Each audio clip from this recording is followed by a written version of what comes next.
Hello. How you doing, mate? You all right? Hey, buddy, what's going on? Yeah, I'm good. I was speaking to Danielle a few days ago, and she was telling me we'd get on well because of, Uh, I don't especially know, for your dude. love of horror, man. I don't know. I hate horror movies. I don't like to drink. I don't like podcasts. I don't like filmmaking, bro. Yeah. You Exactly. know. I just started watching your series on your website. Before we start, Yeah. Of course. I think you've created some of the most visceral piece of work, which it's my totally my jam. Oh, sweet. And this is like, I'm not trying to play modest. What specifically are you talking about? Because I don't even So know. the film you made for the festival, is it Dayz? Dayz. Oh, yeah. Okay, cool. And it starts off. I'm not going to say like any other horror film, but you've got your style is kind of your stamps all over it, which is great based Cool. on Yeah. what I'm seeing on your website. And yeah, your use of kind of what I'd say almost like Roger Corman, George Yeah. Romero close-ups. Love them, bro. It works so well. It's so effective. Like I've just watched You know what Birthday it is? It's Tunnel. not even like I was thinking about before we get in, sorry, Yeah, but I yeah, was yeah, thinking yeah, about yeah. that, and it's like I didn't go to film school. We can get all that in. So it's like Yeah, my absolutely. love of close up was mainly because I didn't know how to film properly when I used to film stuff. So I would just put the camera just like right there because I was like, well, then I don't have to hide anything else, right? Like it's just on you. And then I guess I kind of just adapted that to Yeah, filmmaking. And then when I realized about filmmakers and that, I was like, oh, damn, like that's sort of what I do, but I'm already doing it. I think, yeah. you know what I mean? I don't know. It's That's a really nice way to not reassures you. You don't need reassurance, but it's kind of it like, oh yeah, I'm doing the right thing. This is working for me. It's working for me. Obviously, it works for others. sure, And of course, yeah, yeah. I just watched Birthday Tunnel on your website. Yeah, that was I didn't realize. I only just realized because I don't like to do too much research because I don't want it to be too planned, and I just want of it to be kind of course, an organic chat. of And course. little moments like turnover. It's great. I love it. And like, yeah, you've got no chance. I've got an idea that I might float your way for you Of to course. produce Sure. because I don't know if I have the time to execute it. And you are honestly the perfect person for it. So we'll work something out. Yeah, man. Yeah, of It's a course. Christmas film, but a Great. I'm born on Christmas major. Day. Oh, So this could I be a start of love something. Yeah. Christmas, dude. Like, yeah, December 25th. And I'm a big fan of the holiday as well. So Are it's, you a fan of Christmas horror films? I mean, yes, like there isn't, I mean, I wouldn't say I'm like holiday specific horror because recently there's been a lot of like horror anthology based around holidays and more Christmas horror films, um, that have came out. But as far as like genre goes, I don't like particularly search them out, but oh, absolutely do I love Yeah, Christmas it's horror got movies, man. Yeah. absolutely. Yeah. What the one I was kind of disappointed by a few years ago. I think Jason Bateman's in it. Was Krampus. Yeah. I was a little disappointed by that. The marketing was kind of perfect, and I was just like a little bit let down. Obviously, you must be a fan of Bloomhouse and what they're doing. Yeah, they're I saw a really good here in Toronto, the CFO of Bloomhouse, I think, don't quote me on that. He went to school in Toronto. I think he's Canadian and went to business, not in the entertainment industry at all, and through his career got to be the CFO of Bloomhouse. So he came with just a god awful, I can't even remember what it was, but like their model, you know what I mean? We do like, like 15 features a year for like $7 million or under, and we need just one to hit, Yeah. like Get Out, like the Insidious movies, Yeah. like, Get now Out was the Jason, perfect storm, wasn't it? dude, he's an Academy Award winner, Jason Yeah. Blum, Yeah. and Yeah. so Yeah. they did a speech at UFT in Toronto with this fellow, and they screened a movie after, and it was awful, but he talked all about, and not even in a creative sense, but more in a business sense, about their model and how they, market and manage their movies and get the minor celebrities and film them first to get them out of the way, You know what I mean? And grabbing TV people specifically, because you can get an A-list TV star, somebody from Big Bang, for like $100,000. You don't need to pay, for like a supporting lead, and they're 5 days on set, and you change the schedule to get them in and out, so they feel like they've had the star treatment, and then you just complete it was just like brilliant. And it if it's is garbage, genius. And Universal of the backing that Universal's given Blumhouse is perfect. Like, look at the mistake Universal made with The Mummy, especially the budget, and it could have worked. It really could have worked, and they marketed it. was that supposed to kickstart their classic like, monster? That was the one, right? In the UK, Annabelle Wallis, who's in Peaky Blinders, I'm not sure if you've seen that. Yep. Oh, yeah, buddy. So it, like, a friend of mine's in it. A friend of mine's in Oh, really? Tom Hardy's gang, in the the first scene when you go into his it's where the barrels of whiskey are or something. He's one of the guys in the background. He was telling me all about working on the set and how intense Hardy is. And what was my point? Oh yeah, Annabelle Wallis was on with Tom Cruise on the Graham Norton show in the UK, which is a really popular show. Oh yeah, absolutely. And it started that, have all the celebrities on the couch at once, get a conversation going. That's the show that kind of really that's the one that started it. Yeah. And especially in the UK. And Tom Cruise is on there with Annabelle Wallis talking about The Mummy a few years ago when it came out. I said, Annabelle's going to be the kind of not the linchpin, but the kind of the consistency, the constant thread. She would be in the seat. Like, that sounds really interesting.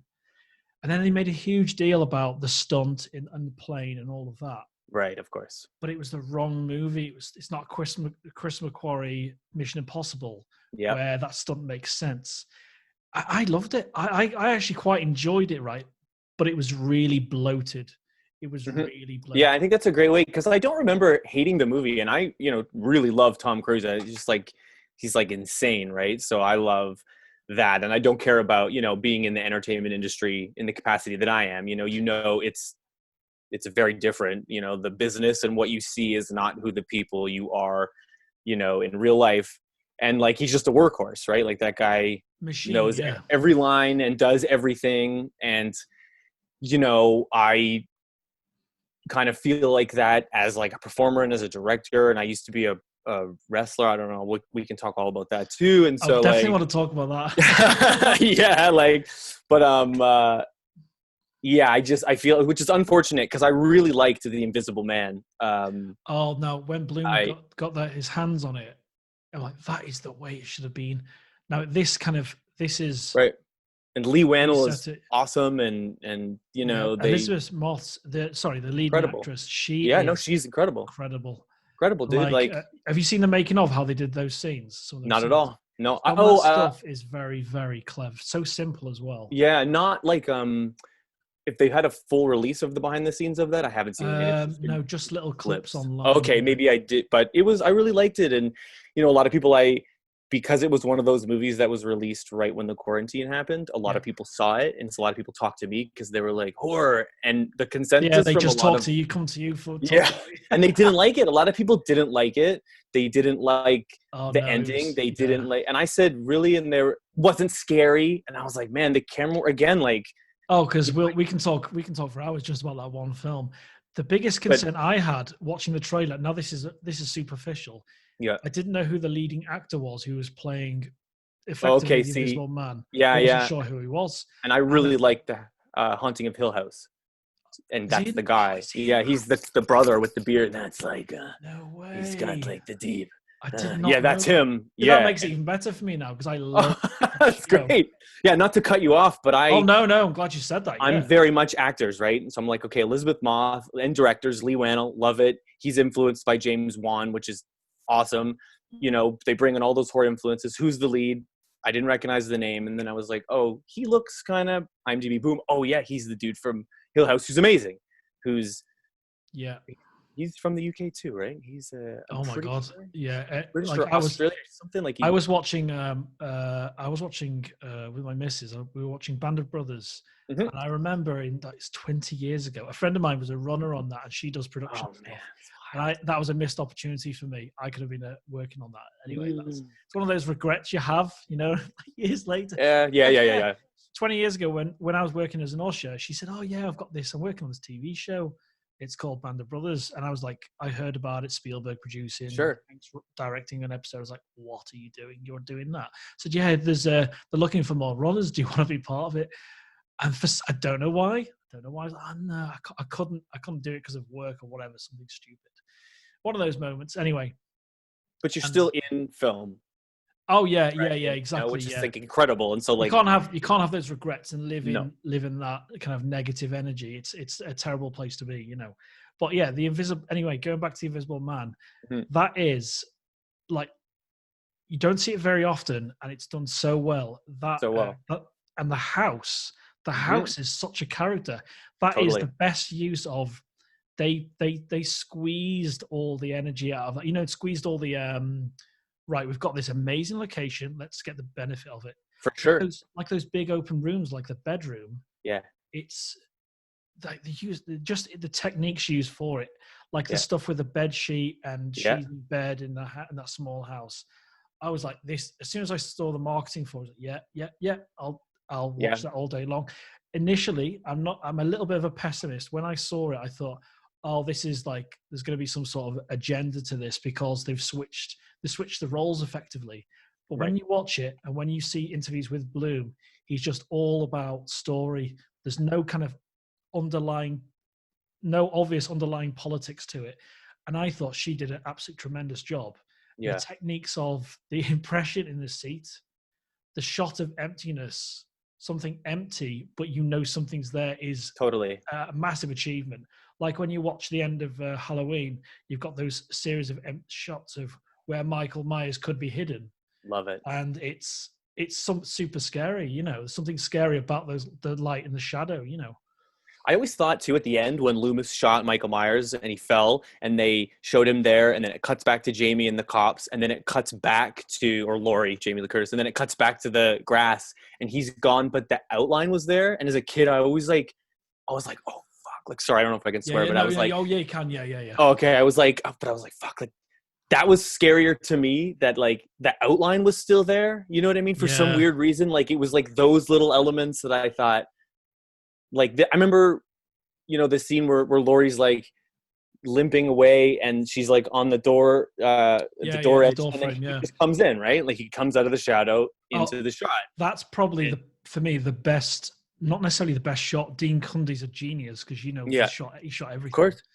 But it's amazing, right? What a powerful scene! It's so easy. That face, that mask coming in. Now, you probably totally agree with this because of the way, the vibe I get from your content, not your content, your film. Sorry, that when you have a physical presence on screen instead of some CGI BS, it's so much more effective. Like, there's a direct comparison in A Nightmare on Elm Street and the remake. That scene where Krueger comes through the wall. Yeah. When you see that practical, what was it? Was it plastic or something like that? Whatever the technique was. When you look at that compared to the CG version, it's like, why? I know it's probably budget. It's cheaper, maybe. Is it? Yeah.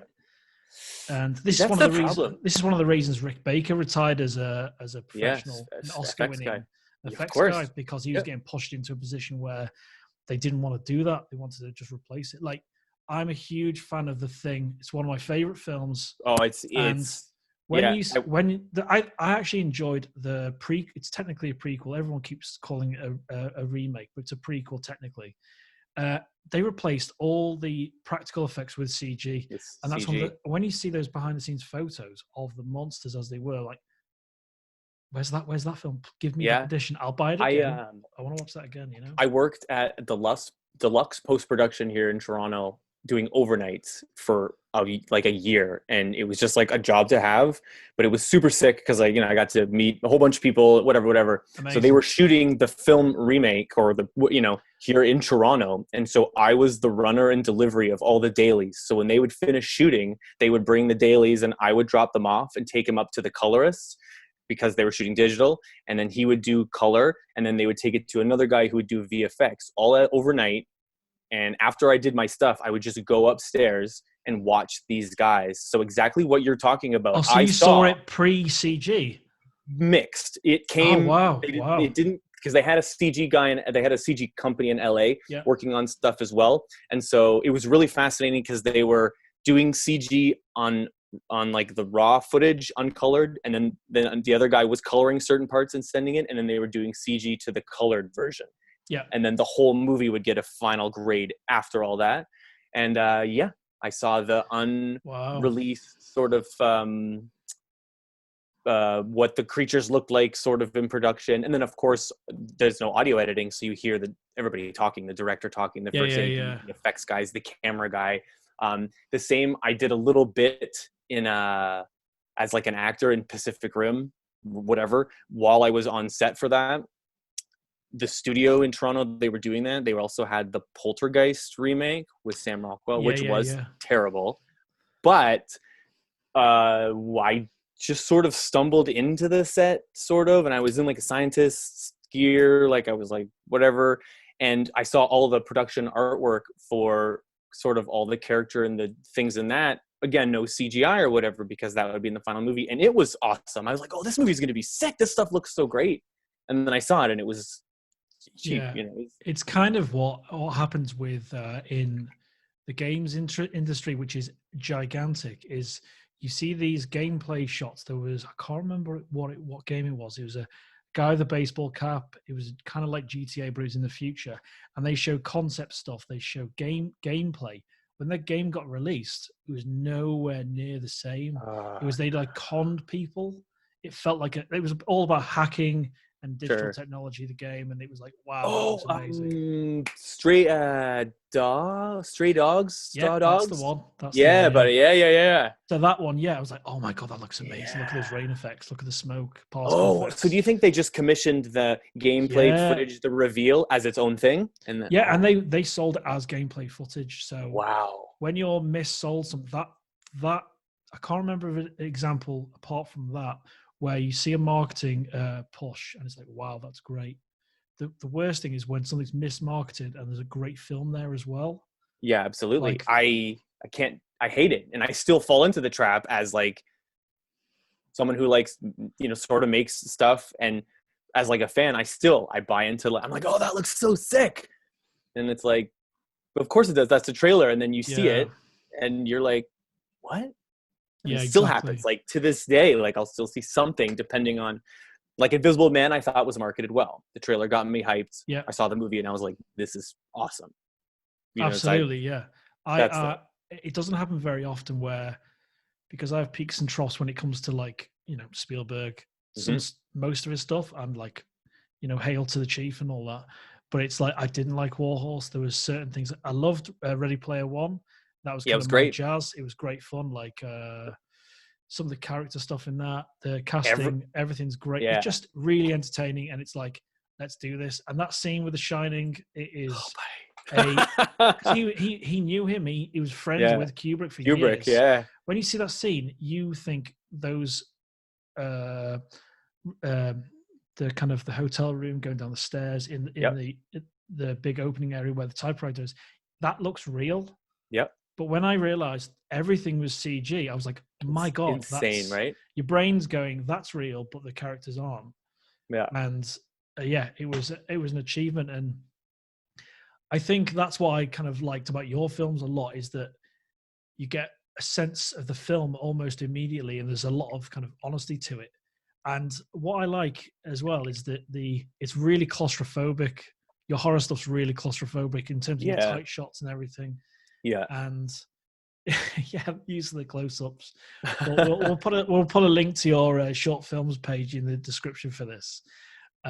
So, where does that kind of influence come from? You know, you shown by family or friends horror films when you were younger? Or? Well, I mean, it comes from sort of just all of the influences in my life, which I'll get to in a second. And my dad, I had a really great, he's not with us unfortunately anymore, but growing up, he was awesome in the fact that he just like didn't really care what I watched. So it's not like he was like, I mean, definitely when I was in my teens, he'd be like, listen to this John Coltrane jazz album, go watch this, you know, Monty Python comedy show, you know what I mean? And I'd be like, okay. But when I was younger, it would just be like, I would just be downstairs in the basement, and I love basements and like the cool concrete, like it's just weird It's like sensory stuff. I always remember. And The Exorcist would just be on, or Jaws would just be on, or RoboCop would just be on, or Goodfellas would just be on, Terminator, Predator. And I would just kind of sit there, you know, and watch it. And then I guess I was too young to kind of realize what it really was, because it didn't really, I don't remember being terrified by any of those movies at all. Was there anything that you watched that did, or something kind of odd that you may have had nightmares about, or anything like that? I will say I've never really had a nightmare from like watching something and then like had it like manifest. But that's where we differ. Yeah. Like it's just, I just like, I don't, because a lot of like even my idea making, you know, as like creative people, like it just comes to you at certain times. Like I try to like schedule writing sessions or whatever, but good Lord, man, like, Your life takes like over, yeah. It's just like whenever they happen. And to be honest, like a lot of those ideas that I just get that just come to me that like make me very excited, like are like just really dark and like nightmarish ideas, maybe, you know, which is also hilarious because growing up, everyone was just like, oh, you're so like cute and funny and you're going to do so many great comedy projects, you know? And, yeah. But when I was, so in Canada, they have a channel called Showcase, which is like a semi-paid channel, which like it's like HBO, right? They show like TV, the Oz. I don't know if you know the TV show Oz. Yeah. What's his name from Whiplash? J.K. Simmons. Yeah, J.K. I mean, everybody, Monster. Yeah. So they showed like that, and Red Shoe Diaries with David Duchovny, and you know. I only remember one episode of that. I never watched it because Denise Crosby from Star Trek: The Next Generation. You're a Star Trek guy? Oh yeah, huge. Yeah. Okay. I'm leaning more towards Trek than Star Wars at the moment.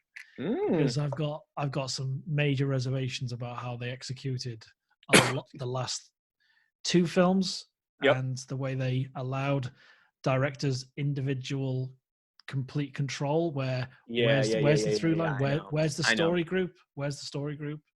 So I thought Rogue One was great, bro.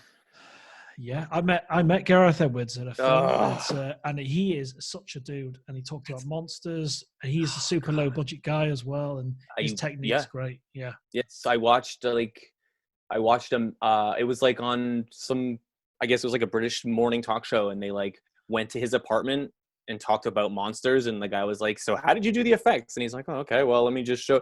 And I just watched that this morning because I was thinking about, because it's May 4th, right? So like May the 4th be with you, like, hey, go ahead, shout out to my little Star Wars reference was going to be burning what they call porgs. Okay.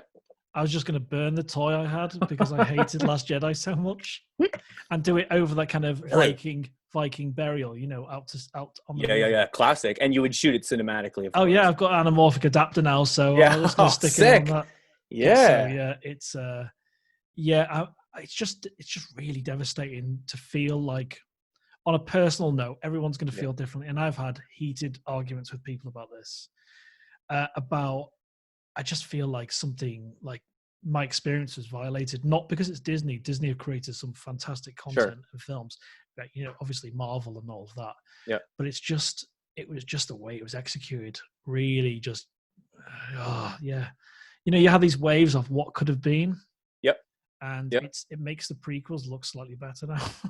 Yeah, and it's a tough thing because you're not coming. I mean, I get it too, having, you know, being like a stylized filmmaker, right? Like, I mean, I think I am. I don't even know why air quotes. A lot of people say that to me. They're like, "Oh, I see you." And to answer your question too, you know, where that comes from, it just like again comes from a lot of what I liked. So then after that movies, I got into wrestling as well.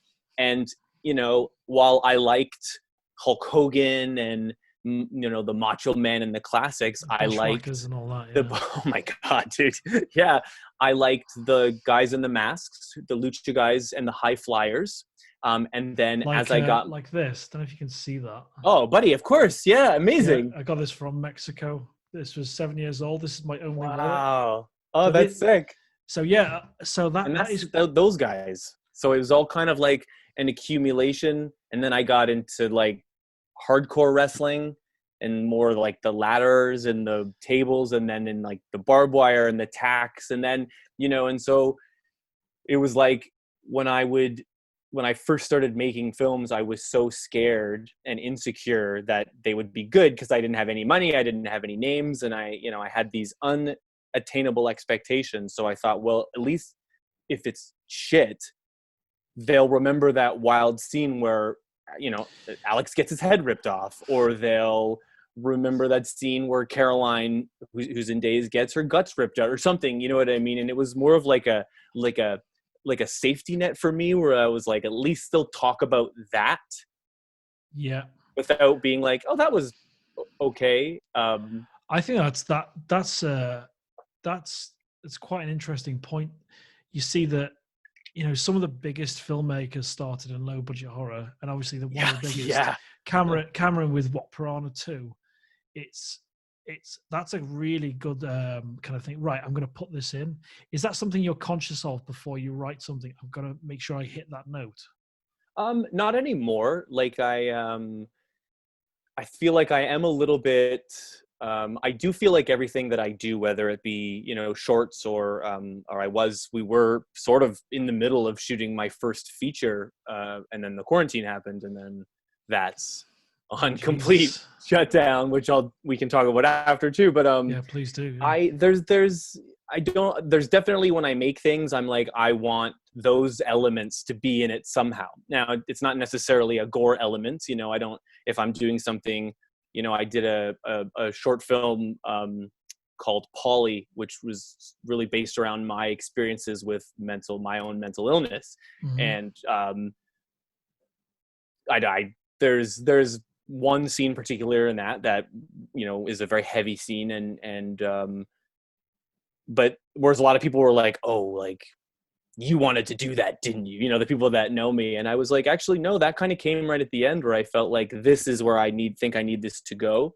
So definitely I think about the more visceral elements, as my writing partner Daniel says. He's like, I definitely think about those in every project. And with Dayz, the home invasion sequence was right at the beginning. Like, I was like, oh yeah, and I'll just wear that mask and my Michael Myers jumpsuit.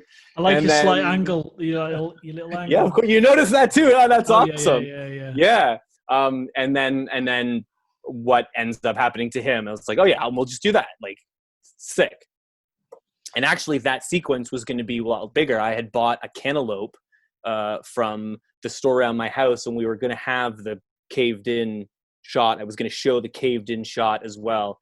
Yeah. And I was pressed for time for trying to keep things in the 3 minutes, and B, I was like, I don't think we need that. It was like, I think it's like you were saying about your mental health, that you're drawing from experiences. That's what, and you've got to create stuff that you want to watch. There's nothing worse than watching cutaways of something that's like, oh yeah, I'm just trying to make money, or I'm just I'm not really interested in what I'm watching. Yes. Like, I've only got half of my gear here, and we're going to definitely talk about gear and how you shoot. I've only got half of my gear here. Most of it's at my folks' house, because my partner and I bought this house recently. So it's like, what can I set up? I've got an 8-angle poised lamp from the 40s my grandfather had. I've got 2 Amarans. Yep. My Blackmagic camera. What can I get out of this? And like, I've been using this as a webcam. So it's but it's great. And your movie reviews with the formatting are great. Yeah, exactly. Yeah, well, I appreciate that. Yeah. Yeah, it looks great. It's and I thought, right, if I'm going to do something, then I'm going to do it my style and how I like to watch it. And Vicky said to me, "Oh, get rid of the trailers you're putting in your film reviews for your personal Instagram account. Just do you." And because I had like a bout of anxiety over the weekend over isolation, that's a whole other story. So my energy level's been up and down this weekend. So yeah, it's you've got to draw from your what you like. You got to shoot what you want to watch, because and that's only the last couple years for me, honestly. Oh, okay. So what kind of thing were you shooting before that? I was copying other people. Right. You got to, that's not necessarily a bad thing. You've got to. Not at all. Not at all. No. But it was like a loose premise that I was like, well, I have these airsoft guns and we paint them black and let's do a crime thing. And then I would just take bits from like the crime some stuff. And it wasn't really until You're trying to redo that scene from Heat. Oh yeah, bro! Oh my God, what a scene too, right? Yeah, Reloading. Val Kilmer Reloading is one of the best things you'll ever see in cinema.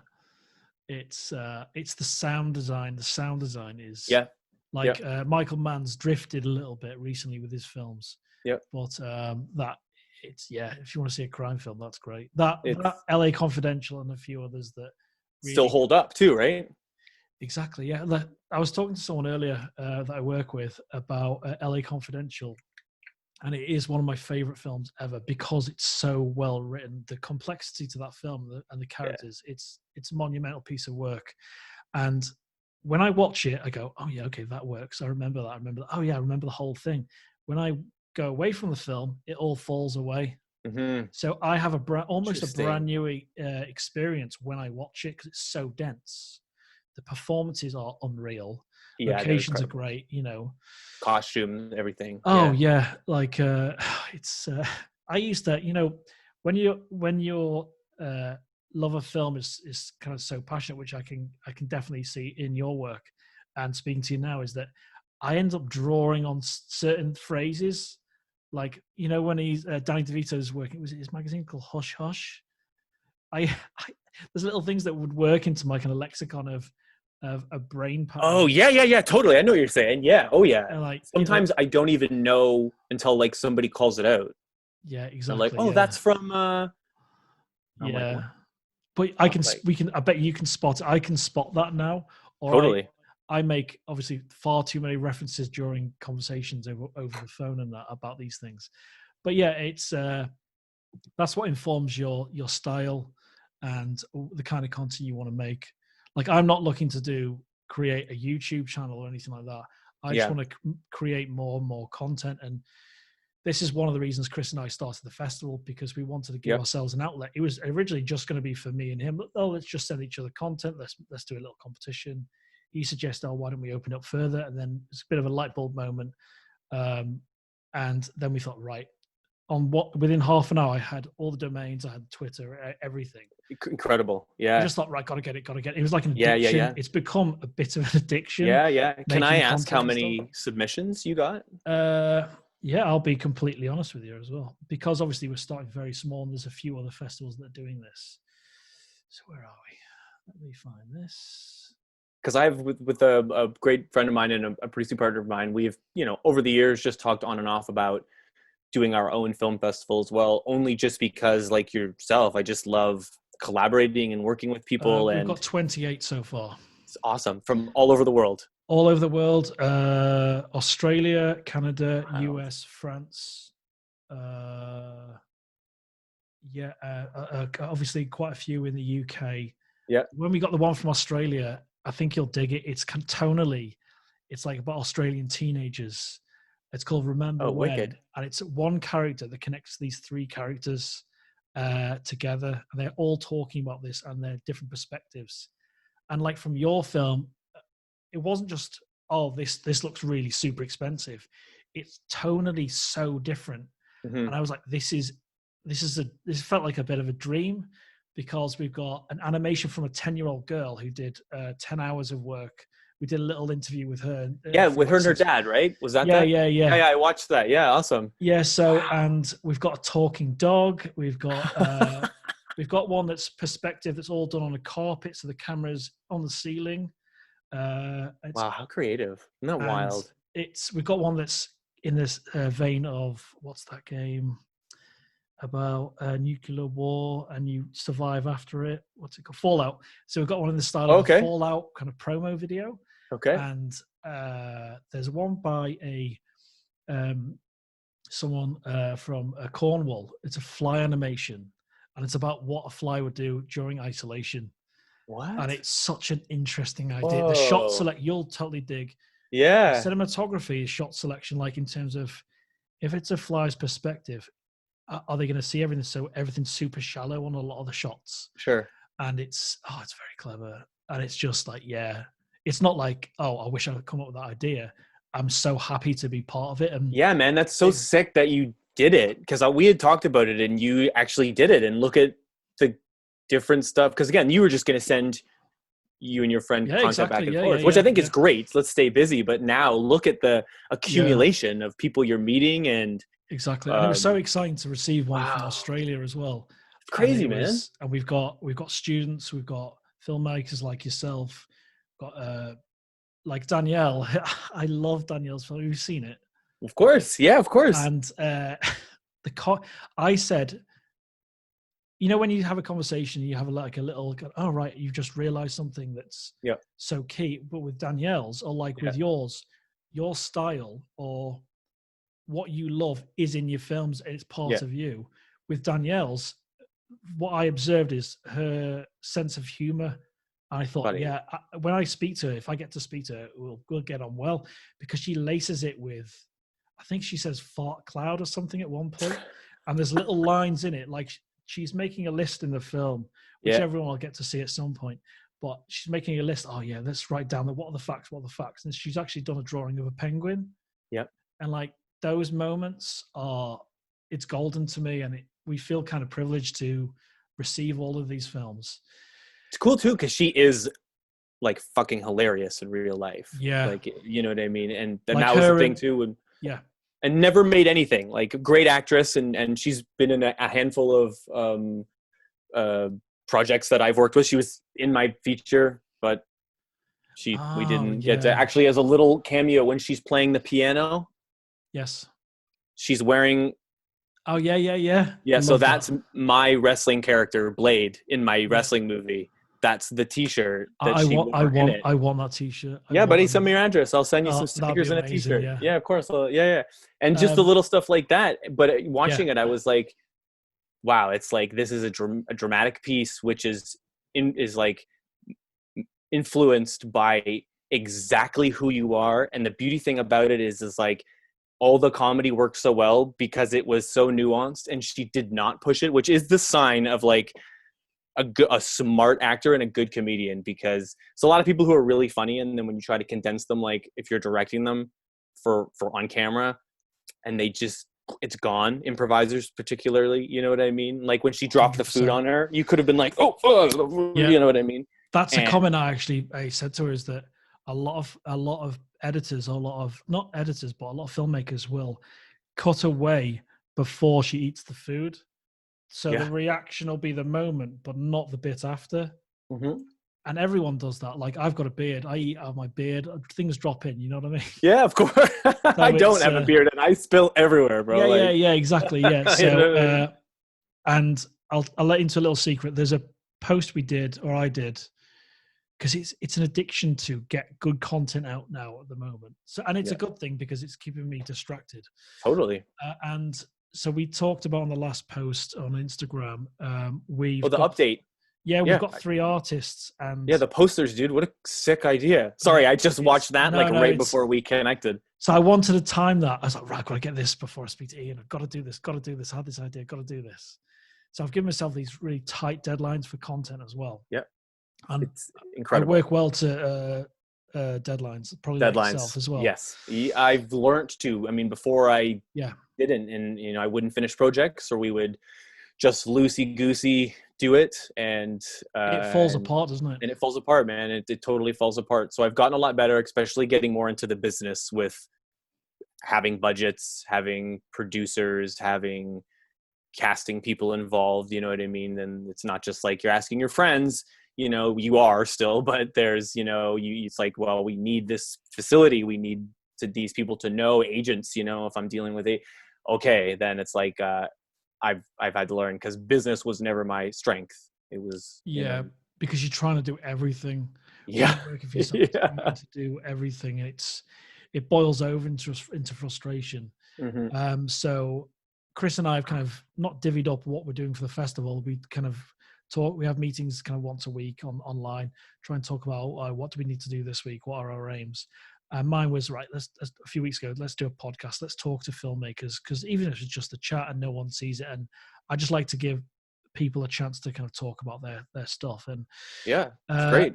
so when I talked to a couple of people online, I had to realize, right, how do we thank, there's zero budget, we've paid for the site and everything, how do we thank people that are involved in submitting their films? And I had this idea of a one-off, because I used to go to Glastonbury quite a lot. I thought, right, why don't we do a festival poster that features everyone's name initially, that like has everyone's name, and then when you receive one, people will look up other people. Who's this person? Totally. But now it's changed into, because I work for an AV part of a university in Chester, and I thought, right, let's get the university involved. Let's get a designer or a student involved to do one aspect. So smart, man. And we've got a fine art student that does fine pen design work. So I thought, you've seen posters that have photos of all the actors or elements of it. And I thought, I saw a poster for Wolf of Wall Street, and it was a pen, yellow background. All it says, "Sell me this pen." And I thought, right, we're going to have elements of every film. How do we combine potentially 30 to 50? That's what we're kind of projecting we're going to get. How do we get all of that on one thing? It's going to be like, where's Waldo or where's Wally here? That's incredible, man. So we thought, right, let's do that. And I contacted the student, and they were like, great. I said, I've seen your work. I'll send you a link after this to the 3 people, and you'll dig their stuff. Why don't we get one to do the podcast artwork? Because mine, it looks like some sort of Soviet text at the moment. You know what I mean? I love the fonts I've got, because it's Code Pro. I love Code Pro, so I'm a bit of a font snob, as you probably are as well. That's just an assumption. We like our fonts. Some of the first YouTube films we uploaded, my buddy George, who I still work with, would call me, and he'd be like, "Get it down. It looks like shit. What did you compress that with? And what fucking font are you using?" I'm like, "What are you talking about, font, bro? I didn't know anything about typography. I didn't." And then I had to learn to be like, "Oh, damn, yeah." Is it like an obsession now?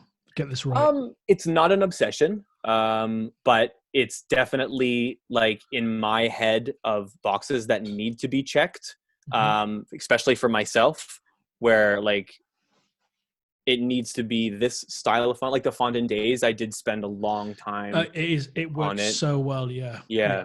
If you'd have kind of gone for anything else, it wouldn't have worked. Like, I'm just looking at the font for the "This Is How You Died" series. Oh yeah. And it makes complete sense, but you change the font style or the approach to the name of the actual short for each, which is really, I think you got a consistent brand, but it's totally different. So that all works, hits all sorts of buttons for me. So we've got one that's doing the poster, fine art. We've got an 18-year-old student from Italy doing the podcast artwork. Man. And it's this kind of, not esoteric, it's going to be me, but it's like Salvador Dali behind it in terms of what's going to go on here. As soon as I saw a picture, I was just scouring, like, what can I do for this? Because my artwork's not good enough. I know it's not. When you realize that you can't make everything on your own, you have to have great actors, great people. All the time, bro. It's like, oh my God. And then we've got one final on Tamsin. I'll send a link to all of them to you. And she and her friend are doing individual posters for all the films. It's craziness. So, but I said, we're not expecting Empire Strikes Back artwork.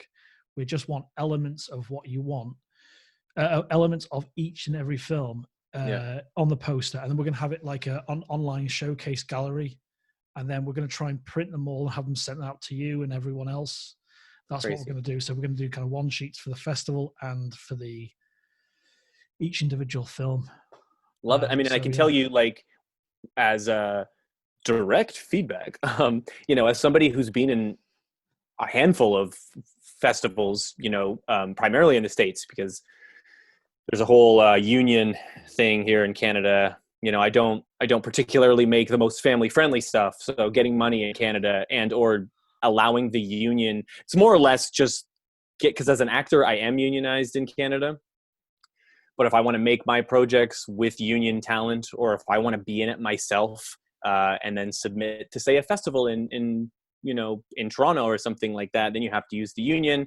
And right off the bat, I'm denied because of a lot of the stunt work, effects work. And you can't sit there and explain to people that well, I'm the stunt coordinator. I know how to do it. I was a pro wrestler for 10 plus years. It's all happening to me. I'm not punching you in the face. You're punching me in the face, and I'm going to take the fall or whatever.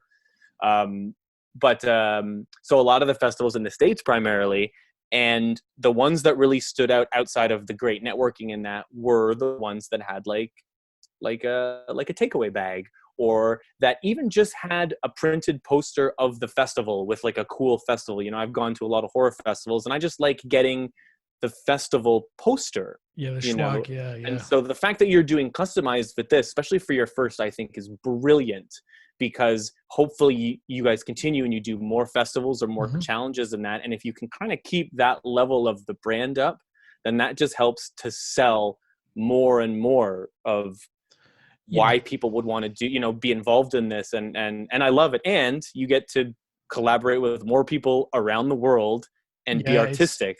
It's crazy. It's been incredible to be able to talk to yourself and a lot of the other folk.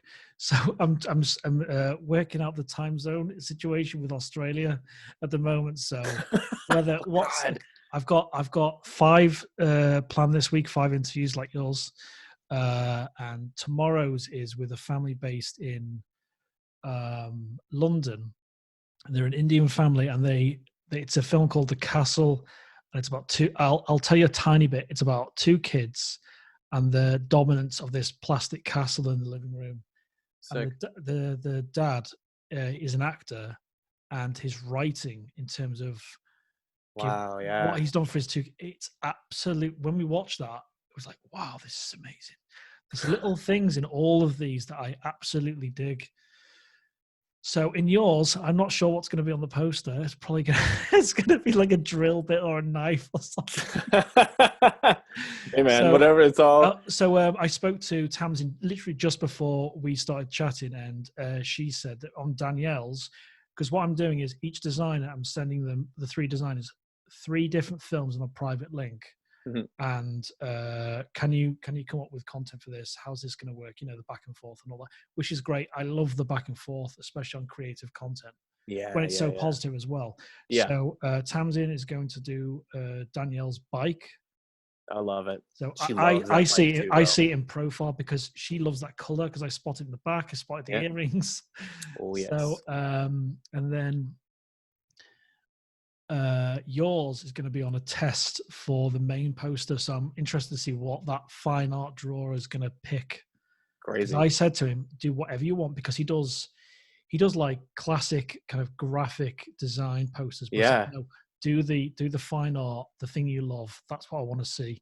So hopefully I'll get some of that back this week, and I'll share it online. I'm like super excited. But it's going to be very cool, and it was thank you for because you could doing potentially see the. No, you're more than welcome. The fact that you've submitted and you made such a great film.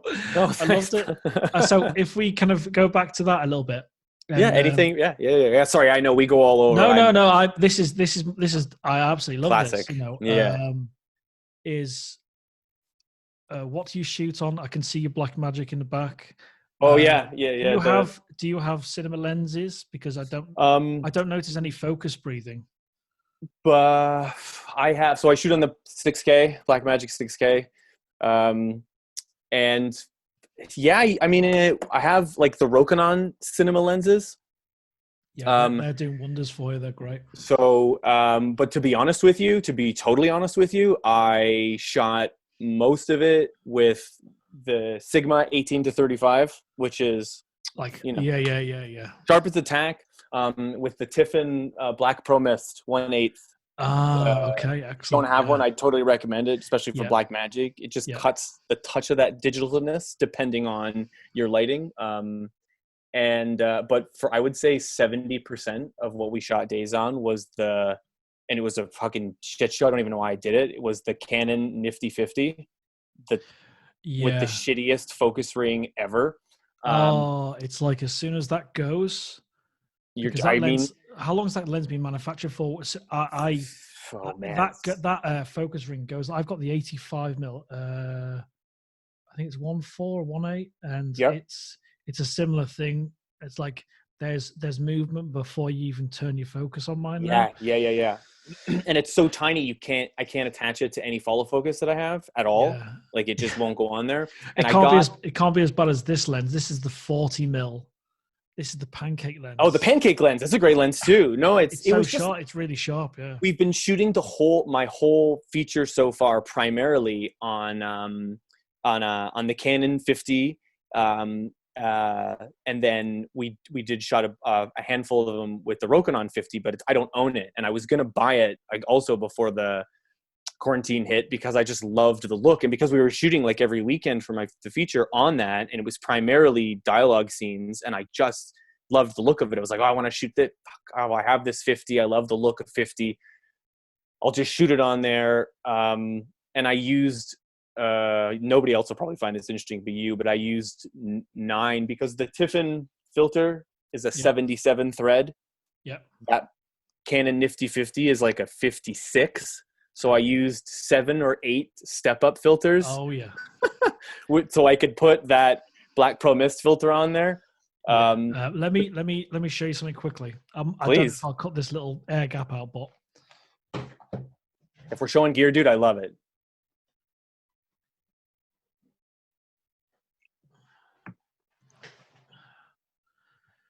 So as you can probably do, my kind of the set of lenses I want are all Canon FDs, but modded FDs. Okay. Cool. There's a company called Simod, and they make adapted. Here we go.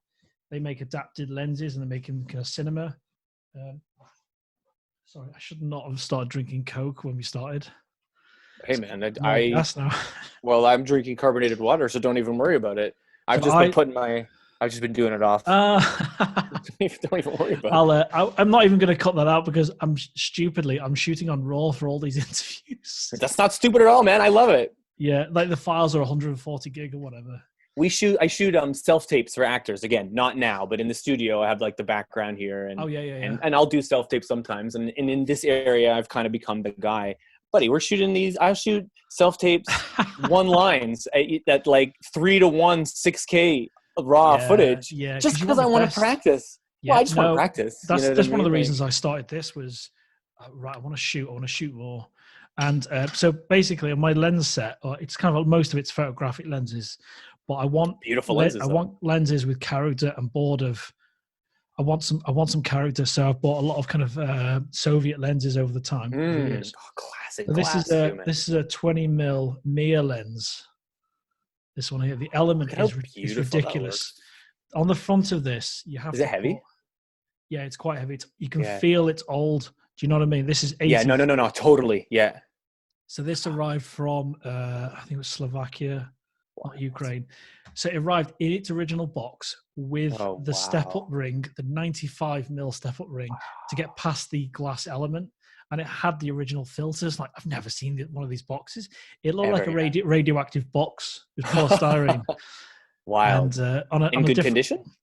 It's in great condition. The optics are amazing. And he actually sends you videos on eBay. Yeah. He sends you videos of the actual lens he's sending to you. Alex, this is the one for you.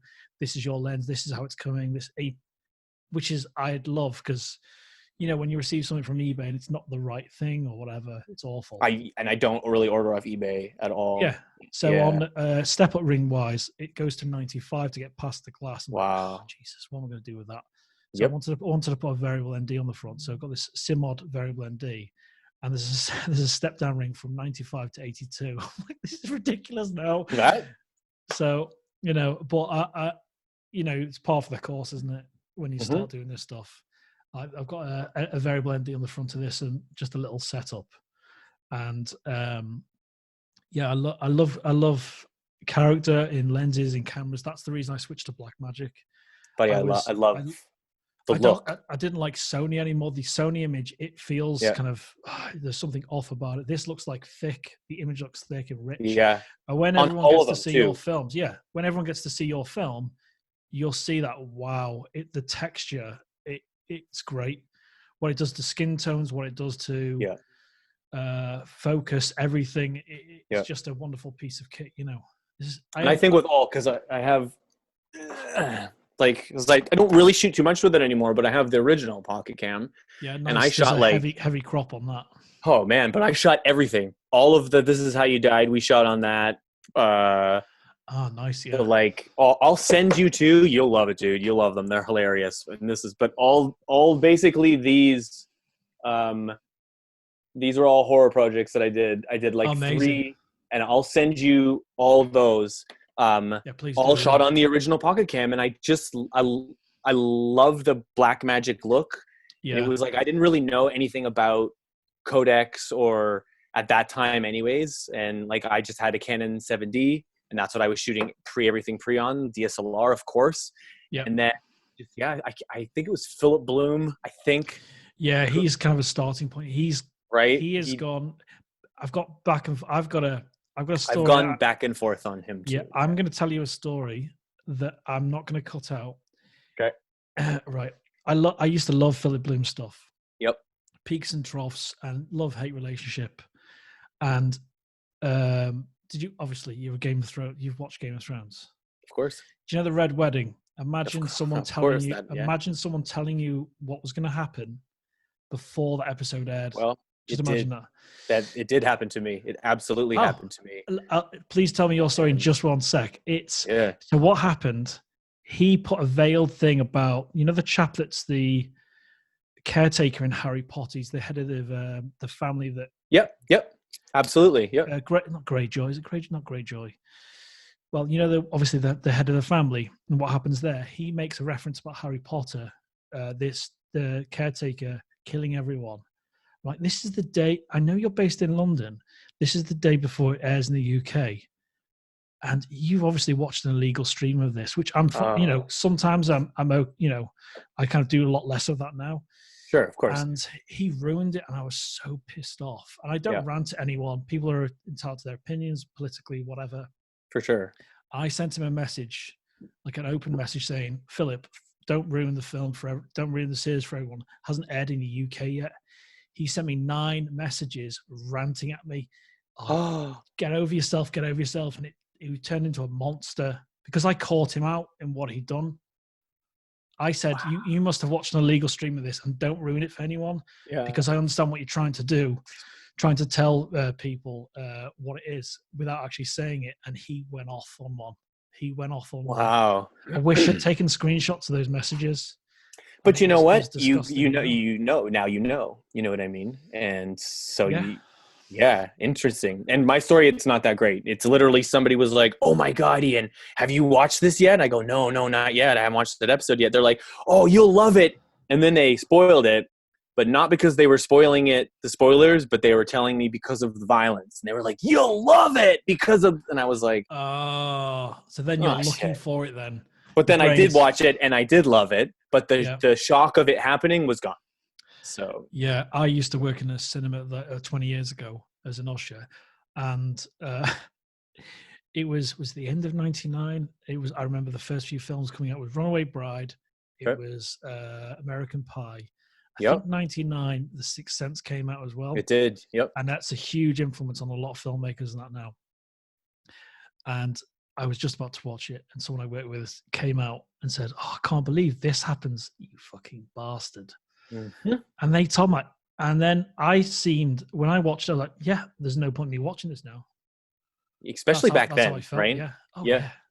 Yeah, because the internet was still not really a thing, and so there was no really, exactly. Reddits and none of that stuff where people were openly talking. Even social media was really to a low key. So not people were like, you didn't have to put, like now, or people are like, they're posting, "Don't spoil." It's like, just don't go on then. But that's a whole nother thing. Yeah, I tried to start a hashtag "Say No to Spoilers."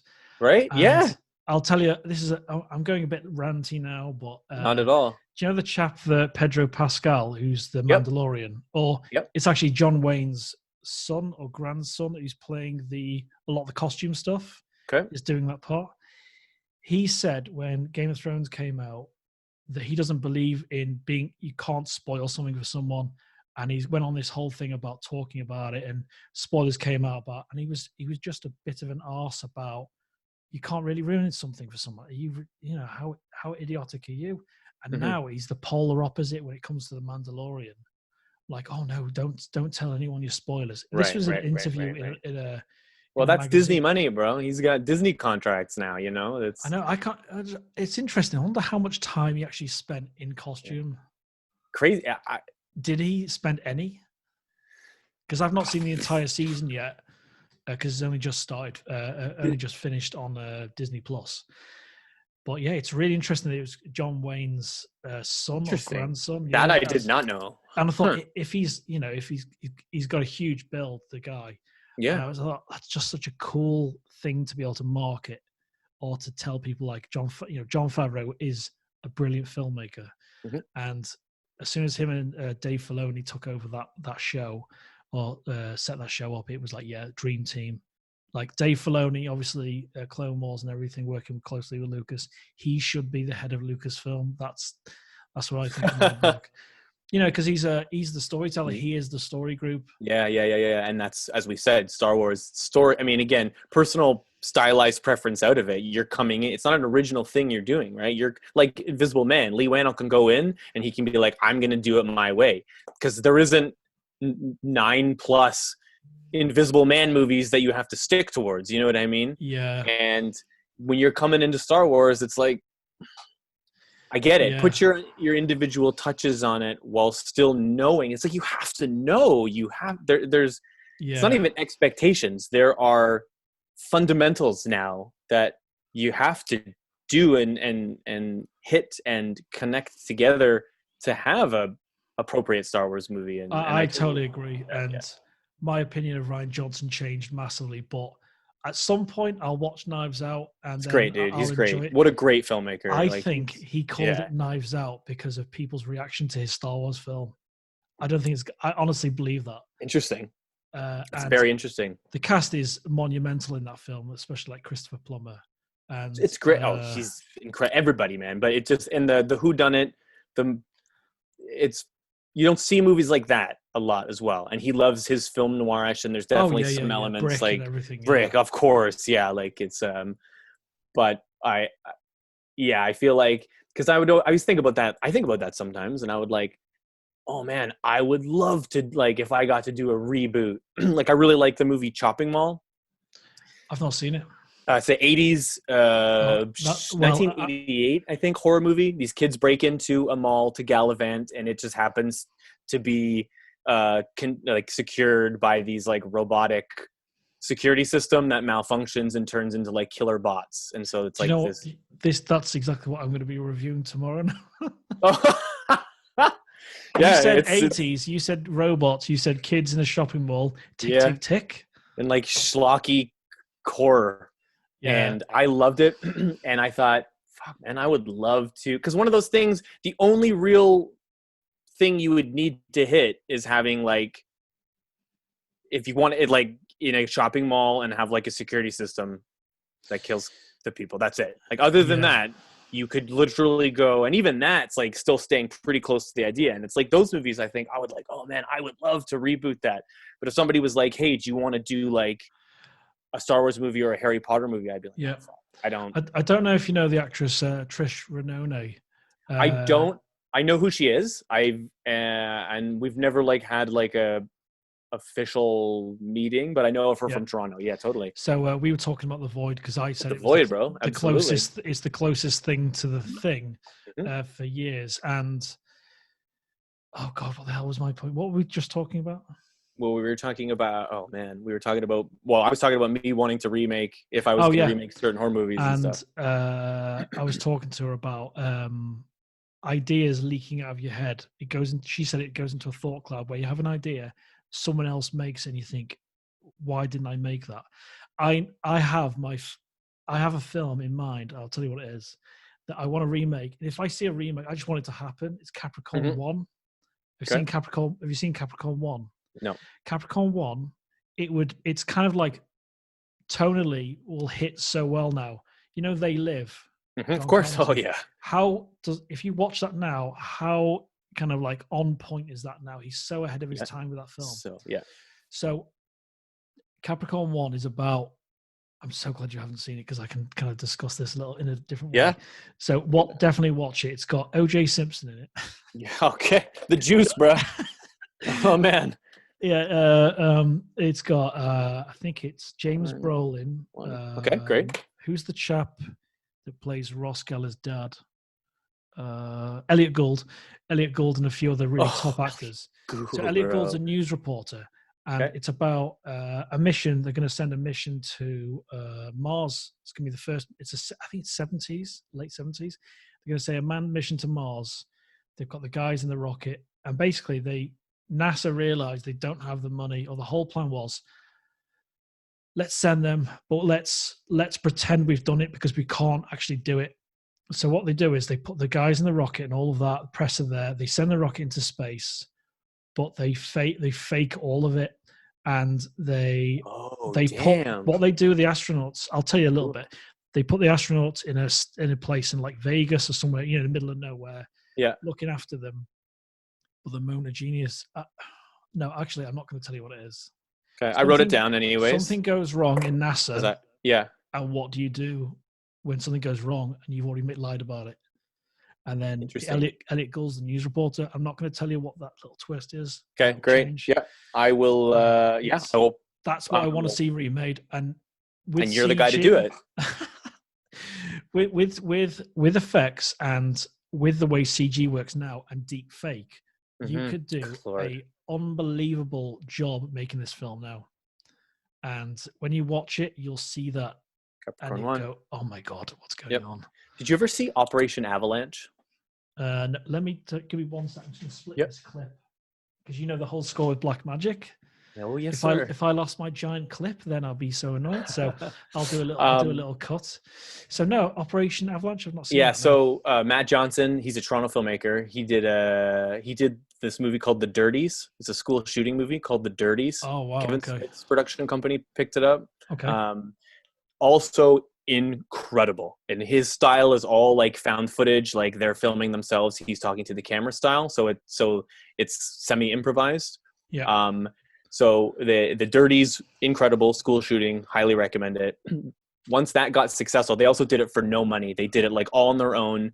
And then like when the movie became something, they had to like scrub through the footage to take screenshots to go back to the certain area where they filmed it to try to scout out the parents and the kids that they filmed to be like, hey, you guys need to sign release forms because we're going to use you in this movie because it's a thing. Anyways.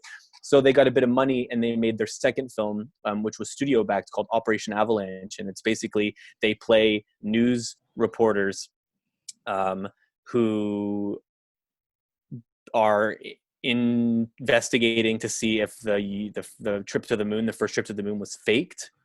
And it's all shot documentary style, but from like the 70s. And in real life, they told NASA that they were film students shooting a documentary. So that's how they got access to actually shoot in NASA. And then they like shot a movie. And wow. They talk all about how Kubrick was brought in to make it. And it's an incredible movie as well. Is that where that started? This film? Is that where this started? No. This. I mean, and Matt Johnson, dude, like, I'm not sure of your actual age, but is like us. He's like, okay. Early 30s and just like made his a couple things and then just like really outspoken. He's very mature. Like I'm not as smart a filmmaker as him, like, but it's an incredible movie. I thought Operation Avalanche, and for the concept and again his style, just and the Kubrick and how they shot. Like I think they have an interview with Kubrick. Like it's crazy, dude. It's so insane. And like how they were like taking footage and like taking other footage and like the fake film grain, and because they shot most of all the scenes on Blackmagic cameras as well, because they're tiny and you can get them in places. And okay, just incredible. That's what made me think of too when you were talking about Capricorn Month. That's really my jam. That's going to go on the list as well. Cool. This is where kind of influence. I think we're going to do a string of content about influences and what we like to see, and I think we'll highlight some of what we've talked about in that content, because it's so important to kind of. I don't like people that poo-poo genres that don't like horror. I will watch something that's art house if it entertains me. Number one thing, 100%. I have to be entertained. I have to like something in it. If I don't, then I'm not interested at all. 100%. And that's where kind of horror for me is like. It's a big thing. If I'm not a huge like body horror for horror's sake. Now, what you do with Birthday Tunnel, I know I keep mentioning it. I'll put a link in the description. Sure, yeah. Is that you have that moment, you have that build up, and it's a really nice happy birthday. This is gonna go based on your films. Like, yeah, this is gonna go twisted. And I like twisted, but I don't like gore for gore's sake. I love Roger Corman stuff. For sure. Yeah. I'm not for sure. a big fan of the Saw films because it's body horror. I don't want to see someone get ripped apart just because that's what you're trying to say is 100%. Yes. And I agree. I'm a glutton for it. Like, I like watching gore and effects and stuff like that, but I try not to make things just for the exploitation-ness of it. You know what I mean? Yeah, and I totally agree with you. Yeah. Like, I went and saw all the Saw movies because they shot them all here, and I knew some people in them, and I just thought that was cool. And because I wanted to see, it was like, I don't care about the plot. Like, I was going in, I just want to see the gore. I want to see how people die. I don't care about the story. And so it's like, I knew that going in. Yeah. So I wasn't, and then whatever the story, I mean, honestly, I couldn't even tell you after Saw 2 what any of the plot was. I think Saw 3, actually, he had brain surgery or something because they had that whole sequence, which was really well done effects wise. But other than that, buddy, I have no idea. Like, didn't he died away, and then Jigsaw kept going? Like, I'm like, I don't know. Okay. Yeah. Sure. But when you can mix the two, and I also, like with Roger Corman, like, I don't like or Trauma. I mean, I love watching it stuff, but I don't like the splatter, goofy comedy gore. You know what I mean? Yeah. Like that. It's like, it's fun to watch. Again, I would never make that. I wouldn't do. Yeah, I know what you mean. If you're gonna split someone's head open, you're splitting someone's head open. You know what I mean? Let's do it. I mean, why would we? It's and that's how when I was a wrestler, which is I love that. predetermined. I love that so much. But somebody would be like I would go to the States and wrestle these dudes I never met, and they're like, oh, hey, what's your name? Blade? Okay, da-da-da-da. What's your name? So and so, whatever. Okay, cool. Well, what moves do you do? Okay, I do these. Did it? All right. Well, I do these moves, and I'm a striker, so I'm gonna hit you for real, just to let you know. Okay, and then as I went into more of my wrestling career, which got very on point for my brand, very violent, you're just like, okay, I'm going to like throw you through this pane of glass. And you're like, okay, sick. Like, yeah, and it's like, we can't fake this. You're either just going to, and the fans know it because the fans of that style come to watch that style. Right. Yeah. And so if you don't hit me with that empty water jug on a piece of doweling as hard as you can in the head, then the people are going to poo-poo on you. And it's also like, I wanted to do this style, right? So it was like, I knew going in, you're going to hit me as hard as you can because this is, etc. So even just like coming into filmmaking now, if I can't do it, I won't do it. That's why I don't do period piece films, and I don't do like space prison escape movies because I can't do it right now. Same with CG when we talked about it. I try to limit my CG to very low because I can't do it. And I don't have a lot of money to pay someone to do it. You know what I mean? Hold that thought. I'm just going to check how long I've got on the recording. Oh, sure, of course. Because I'm swapping these clips out. Okay, so we've got 27 minutes. I'm using a little Samsung T5 drive. Yeah, that's all I use, brother. Yeah, and it's like... I got... Oh, yeah. Ripping them in here, dude. I got such a similar case as well. Effects-wise, just to kind of bring it back to your film. Of course. How did you come up with the idea for that?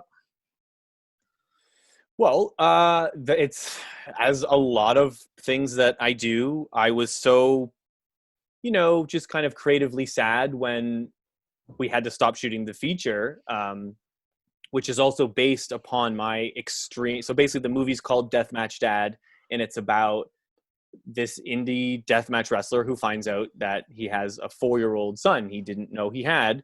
And the last year and a half we did all the prep. And then we finally started shooting, and we did the crowdfunding, and we went to LA and got a producer and blah, blah, blah, all this nonsense. Right.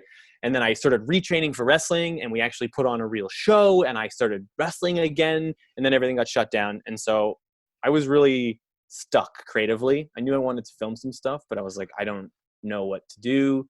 I don't have any ideas. I didn't want to force myself, this is, it's not a creative retreat this quarantine, and don't think you have to make content. Yeah, absolutely. And so I didn't really do anything. And then I made some like B-roll food making videos and just to practice stuff. And then I had like one little idea about a montage of days in quarantine, because I saw this clip on Reddit that this guy posted on the Black Magic forum, and it was his montage with his girlfriend. It was just like a montage of clips. There was really no story, but it was all shot beautifully and lit beautifully. And I saw that and I was like, yeah, it was kind of like and then the idea left my head. And then amazing things like your festival and some other isolation film challenges kind of were being brought to my attention. People were sending them to me, or I would see them. I think you guys did Instagram ad targeting. Is that what is that how you guys did it? No, we didn't do any ad targeting at all. It was Did all I like... see? Then I saw you on Instagram. That's how I. So we tried to come up with. You guys are just smart with your hashtags. Yeah, well, that's the tricky thing. Chris came up with stay creative, stay home. And then my missus said, it actually sounds better if you say stay home, stay creative. Like, damn. But we stuck with it. We agree. Because we'd already kind of pushed it out. I thought, right, I'm going to stick to my guns with that. And yeah, it's tricky. And there's little rules like use a hashtag that's used 150,000 times or less. Right. You want to repeat business and all of that. Right. Because if you put like the Kardashian hashtag, it's got 50 billion posts or whatever, ridiculous. Where do you go? Work. Yeah. So I feel as though it's a bit of a, stretching ourselves thin in terms of what we're trying to push out marketing wise. It's sometimes you come up with a great series of ideas and then it's like, oh, thin on the ground. What do we do? And I really wanted to tell, I know the video you saw earlier, I really wanted to push something out and tell people what we're doing, how we're going to reward people in a small way. And when we do when I've got some of that content back, you'll see that. And yeah, marketing it's golden now. It's really golden. Look, I'll give the best example of it is Blair Witch in 99. Was it 99 or 2000? It was 99. And it was the same year. What was the same year as Eyes Wide Shut, I think. Mm-hmm. And the marketing was work of genius. And if I can do if I can market myself the right way or market our content the right way, it's like I'm getting good responses off just silly lunchtime reviews that I'm doing, Not silly at all though. That's what I mean, And Vicky said to me, just get rid of the advert and just keep it simple. Like, yeah, because I was going through a lot of stress yesterday. Emotionally, I had a bit of a moment where everything just kind of hit me, because she works at the NHS, the healthcare service here. Yeah. Oh, wow. Back from work, she's in a routine where she doesn't want to see anyone after work and talk to the neighbors. But I'm like, I want to talk to everyone because I've got stuck in the office, stuck in this blue room. You know what I mean? Like, I chose this paint. I quite like this because I dig it a lot. This is gonna be my sanctuary. This is kind of a copy of Stiff Key Blue, which is a Farron Ball paint, and the actual paint's super expensive. So I found a copy of it, and it's. I don't know why I've gone on this tangent, but the marketing aspect of things is I quite enjoy it. And some things I know I can't get past in terms of creativity and in terms of like what you've chosen for your fonts. I really dig that because it makes sense for the content. And like when I chose this kind of, I think it's called Fauntleroy for the lunchtime reviews, like it sounds like it looks like a Parisian kind of restaurant. Very much so. Menu font. And I wanted to, because my partner, Vicky, she's kind of been a bit of an influence. Like, what doesn't work? Sometimes I don't like aren't they the best? You need to bounce ideas off people because you live in a bubble otherwise. Oh man, I need other eyes to see stuff because I especially as like an editor as well, you know what I mean? Even halfway through editing Dayz, I was like, I don't know, dude. I don't know if any of that. We had a voiceover planned from Caroline through the entire movie that was going to be narrating. And I mean, we had Interesting. no Really script. interesting. I had no script. We didn't. I was just like, oh, there's film competitions. Okay, this one is 3 minutes. Okay, so let's just minute one will be like the first 100 days, and it won't be too bad. And then I started to think, and I was okay. And then I want to do the home invasion bit, and then what happens when she gets really hungry? Okay, cool. I think I can do that. Yeah, That your filmmaking style, the storytelling's really strong, especially in the 3 minutes. What you tell, like the thing, I won't say about to the ending or anything like that, but the thing with right, the box of food, right, the how things kind of, and the thing you do really well is that close up of the teeth eating. You know that yeah, shot. You know the of shot course, in what she goes through when she's yeah, really hungry, and yeah. the sounds. I'm like, oh my god, this is like pushing my buttons the right way, That's because great, dude. Because I this hated all that sounds. I hated them oh all. I was like, I need my audio guy George here. Like, I'm not a sound mixer. You know what I mean? yeah. And like, Do you know what that reminded me of? That's the scene with the eating. She's getting exceptionally hungry. Her belly's rumbling. yeah, There's a scene where there's a pregnant woman in Zack Schneider's Dawn of the Dead, Dawn of the where Dead. she's Yeah, just about to have her baby. the zombie baby, dude. That reminded me of that Sick. scene. Yeah, that Really your film reminded me of that scene. Going, oh my god, something evil's going to happen. You know what I mean? cool, cool. So Yeah, yeah, yeah, yeah. it's storytelling is really strong, man. It's And it's story and again, like paramount. Yeah, as we were going through it, it just like again, I didn't have any script, and like a lot of projects. I mean, obviously the feature and bigger written things, there's structure, but this we kind of just like kept shooting things, and other things didn't work, and then lighting would change. I mean, the problem for this is it wasn't a huge acting piece in the sense that Caroline really got to build character or anything. It was very technical. We have to set up these each moments, and then you have no other acting partner to react off of, and you literally have to be like 1,000% as soon as we push action, because to really sell this moment, you need to be yeah, affected by this. And so and it was really difficult in that sense. So, and sometimes it didn't work out, and so we would kind of have to change. Then when it was all done, and we were done the shooting, it took about 2 days to shoot. Then when we were done shooting and I was editing it, then I was like, it's starting to flow. Then we kind of got into the moments after things didn't really work out. And I started involving the other actors that I had got set footage to send. And then, okay, how am I going to get these news segments to work? they work really well. Yeah. Yeah, thank you. Actually, that I'm really happy that it came out like the news thing. I hate shooting TVs, Oh, like with but stuff on them personally. when you watch Alien, you have to shoot the screens right. You have to I know, and it underscore. Yeah. does, it does. And to be honest with you, like I liked the look of it. I mean, it's myself, and I don't really care about looking at myself. But I was like, oh, I like kind of how it looked. But then I was like, well, how are we going to get this voiceover in? None of this makes sense. There's no time, Caroline, for you to say voiceover because this is moving. Then I was like, well, this sucks, and I couldn't get the audio right for that scene. And I was like, well, I guess we're done on this one then.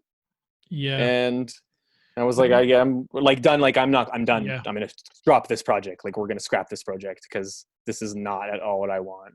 And she kind of had watched it back and then took a day and was like, how about, and I showed some other people and they were like, it's great. Very on your style, very scary. Do something more positive. Okay. And she was like, do we even need it? Do you even need the voiceover? Because this is like, let people just come to their own, interpretation on it. Did that feel like freedom then when you had that realization or you came to that idea? Yeah, sort of. But then I was like, yeah, fuck it then. We don't need the voiceover. And then when I got the kind of robotic voice for the end broadcast message, and I got the length right, I was like, yeah, that's kind of the voice, the VO that I kind of want to tie together. Because again, like, what the fuck is happening at that point? In the ending, it's all. Oh yeah, the ending's very interesting, and that's all Caroline. She just pulled that. She was like, because we didn't want it to be about COVID specifically. We don't say COVID. Yeah, we got such a variety. We've got diary entries of people talking about their yeah, like the specifics. Yeah, we've about got the time and stuff. Exactly, and I think people will appreciate your film because it's not that as well. It's not a statement of any intent about the situation, and it's, you know, a sheer piece of entertainment. And yeah, I think some of the choices you made are very interesting. I think she's great. She's really rocking in that film as well. Yeah, thank you. Caroline? Yeah, I'll let her. Caroline? Yeah.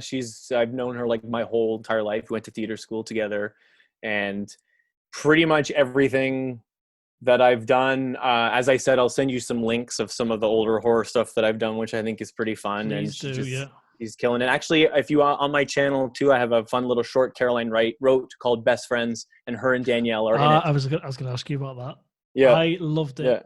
Yeah. Really well shot, because I love anamorphic, you see. So, and I'm just trying to capture that to a certain degree. If I can capture that in anything I do, in terms of the magic, the curves, the lens flares, not to an Abrams level, but to a John Carpenter. This is Yeah. That's my aim. I've not. I mean, your test videos look incredible. Oh, no, I appreciate that, and I've got an idea for a film, but I'm not. Obviously, it's not going to be entered. It's called Pressure, or Blood Pressure, and it's about, basically, it's going to be my partner. She's going to keep seeing this masked character outside, and there's a form of repetition to it. She's going to come back to the house, work. You see her opening the vodka, that kind of thing. But each time she sees this figure, it gets closer to the house, and then she sees it in front of her in profile, like screaming at her, and it's about how much her drinking is affecting her blood pressure. And then there's like a little statement about moderation. So have you shot this? No, this is all. This is conceptual right now. Oh, yeah, dude, this awesome. is all conceptual. Yeah, and I've got the mask for it already. Love it. I love masks. So this is an expensive oil-based paint, and this is a very cheap mask. Well, that's the mask anyway. Oh fuck, that's sick, dude. Is that the one you were wearing in like the opening when you're like walking on the street? No, that's Vicky. That's so. Oh, that shot is sick too. That's very Carpenter. That shot. Yes, yeah, so I thought, right, let's. I was so drunk doing that. Well, I'm not joking. That's great. This is the first week of. There's a virtual pub quiz thing that Vicky and I, and two of my friends, his wife's from Mexico. So. Oh my God, wild! I photographed his wedding in Mexico, and it was the best. It was the best wedding food, the best event. Yeah, amazing. And so I thought, yeah, let's do that. And it ends up being half the bottle of tequila. And I put on my body harness, my Glide Gear DNA 6000. Love it. I put all of that on, and I was so drunk. I was in my slippers outside. I think I have to do this. I have to do this horror thing. I want to do a horror podcast, and I'd love for you to be involved in one way or another. Yeah. And because I love 80s, I love the 80s. I love 80s horror. Now, I love it. Before we go back talking about that sequence, what was that film called? The Shopping Mall? Shopping Mall. It's just called Shopping Mall. Okay. No. Like chopping a tree down. Chopping Mall, right. Chopping Mall. CHOPP. Okay. That's going to be, I'm going to watch that. I don't care if I have to pay for it. I'm going to watch that tonight. So yeah, that sequence was, all right, let's do something quick. I know I have the ideas. It's not like, oh yeah, I have the greatest ideas, but it's just time. And I don't feel as though I've got the freedom to do it now, obviously, because there's a police officer across the road. I can't do my scary films. You know what I mean? But really? She's really sound. She's really nice. It makes you feel secure on the street. For sure, yes. If you saw this street, it would be like the British version of Haddonfield, this street, because it's on an old army base. So really? 2/3 of it is army, and the rest is they've sold the properties. They're military houses. Okay. And this is in this house when we had the bottom of the stairs taken out. On the wood of the stairs was "Army Wives Matter."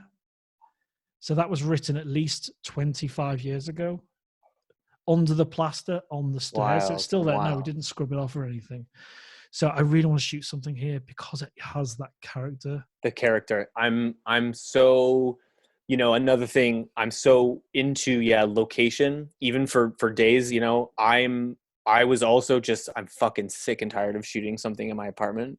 You know what I mean? Like everything. Actually, did you watch any of the other This Is How You Died episodes? No, I'm gonna crack on with these after this. Okay, yeah. Number 2 also shot in here. Number 3 also shot in here with Caroline in it. Number 4 isn't in a car. Like Best Friends was shot here. Fucking this was shot. Like I was just like, I'm done completely with shooting things in here because I'm so much of a fan of great location. You know what I mean? Like if it's got any kind of character, that's another character. I'm just gonna double check and we're going to continue this. Yeah, of course. I go a lot. Right, we have 11 minutes. No problem. I definitely don't want to leave the clip. So And location can inform things so well. And are you a Hitchcock fan at all? Of course, yeah. It's like standard. It's like, it feels like a stupid question, but I've got to ask. No, not at all. Not at all. There's a film. I've got an original bus stop poster for a film called Frenzy. And yeah, of course. It's going to cost me a lot to get framed, but in Frenzy, there's a scene where a murderer or the murderer is trying to get rid of a body on a potato truck. Okay. And the scenes under the canopy where the potatoes are, the body and this guy, and the comedy that Hitchcock managed to achieve in his films is kind of ridiculous. It's absolutely amazing, you know. And that location for that whole scene, because the scene goes on and the truck's going up and down, the potatoes are going everywhere, the legs coming out. When you can do something like that, and you know, like when you watch Phone Booth, you know, like do one location, 15 days shoot or something, and it was like, amazing. Oh my god, yeah. Or Buried with Ryan Reynolds. I've not seen that yet. Crazy, I want to watch it. Crazy. I know, kind of production wise, it's probably a work of genius. And it's insane. And really, man, there's one silly sequence that they didn't need to put in. It might have been a time expander. Other than that one sequence, the movie is incredible, and the fact that there literally is no one else but him in a coffin is incredible. The way they make it expansive, and like the filmmaking again, genius, right? All these great shots of the camera just like going up above, and you just see the coffin and just black void, right? You know what I mean? Just like things like that to just A, break up the monotony, and B, to really build a film. And then it becomes another character. I feel absolutely agree. I watched Midsummer. It's one of the reviews. Incredible. We did. Yeah, I know. Watching that, doing a horror film, and you've set most of it in daylight. What an achievement that is! Because I'm sick of so many movies now. This might just be my skewed perspective, but there's like horror or people trying to shoot things and make it easy by shooting during the day, and there's missed content where if you just set that at night, that would have been better and easier. You can hide so many more things in the dark, you know. Exactly. It's to piggyback on that. I watched it again too, because when I was editing a lot of Dayz, I listened to the It Follows soundtrack, and it's great. Disaster Piece is great. I actually rewatched it 2 nights ago just because I was like, I want to rewatch this. And that great sequence when they're running away from the whatever, and they go to that beach house, and that whole daytime beach horror scene, you know, which I always loved, and I am such a fan, if it's done right, of daytime horror. You know, Midsommar was another great example. I mean, what a great movie, though. It's, you know, there's a lot of things. That scene with the where Will Poulter, the actor, his skin's worn by someone else. Yep. I laughed at that, and the friend from Mexico that we drink with on Saturdays, where we do this virtual pub quiz thing. I spoke to him because he's got a very dark sense of humor, and I appreciate, you know, different styles of humor. And I said, I know what your favorite sequence was. And he said, what is it? I said, you know, when the skin's worn by someone else and the giant hammer. I was like, he's laughing. Hammer, His missus wife's like, what scene's that, Chris? I just knew it. Like, because he's so twisted. He's so twisted. When he fraped my account once, because we used to work together, he changed all my Facebook content to Ted Bundy. So everything was Bundy. Like it was a court photo, black and white, with his hand up, swearing on the Bible or whatever. Oh my god! And I was like, I know, awesome. I know his sense of humor. He's a dark individual. I would love to talk to you for the rest of the evening, but ditto, man. It's awesome. But I know you were busy. But I can see ourselves working together in one way or another. 100%. 100%. I want to float you the idea at some point, but I'll do it on a different chat, not on this, about the Christmas horror. 100%, man. And I might honestly I would love to talk kind of like off podcast too, just about collaboration and just ideas and stuff we can do. You have a black magic camera, so you can shoot stuff and the footage is the same, I always look at that, so this is awesome. This has been great, man. Yeah, and Danielle was right. You are a top guy, so thank you very much. and ditto, she said that. Thank you for your film as well. Your film is fantastic. Oh, no, thanks, it really man. Can step things up as well. I appreciate that. No, I really appreciate that, and thanks for the outlet, because we were just going to make stuff. So this is amazing that the networking. That was something that I was really totally agree, grasping for the last couple of years, especially with the feature, and it's like you just got to meet everybody. So this was so I really appreciate it. I love what you guys are doing. Well, I'll just end this for the camera, then we'll continue just a little bit. So thank you very much, Ian. You've been great, mate. Thank you very much. Thanks, man. Yeah, thank you so much. Really appreciate it.